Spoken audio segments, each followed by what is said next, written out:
حافظوا على الأكراد في مجتمعنا الشرقي، حافظوا على ناس ما يضيع الحق عندهم، ناس يحبون الوطن ويحبون الأرض ويحبون العرق، ناس ترفع من كرامة الشرق الأوسط، مجتمعهم نظيف وما ضاع حق عنديهم.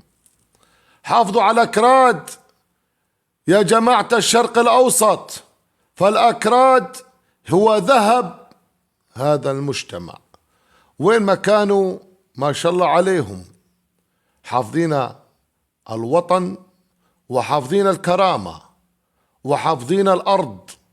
لا تغلبوهم، لا تحاولوا تبعدوهم عن هذا المجتمع، بل أعطوهم حقوقهم، لهم حق عند كل العرب.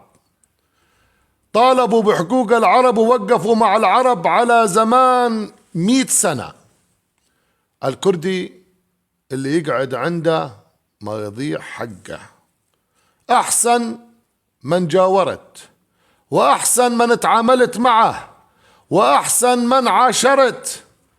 خلوا الأكراد وأعطوهم حقهم، أعطوهم كردستان مثل ما أخذوها بالعراق، أعطوهم في سوريا، قريبا إن شاء الله في سوريا رح نشوفها كردستان، وتمد على تركيا وعلى حدود إيران. هذه الصراحة هذا المجتمع مجتمع نظيف، حافظوا عليه، وأنا بعمل لله.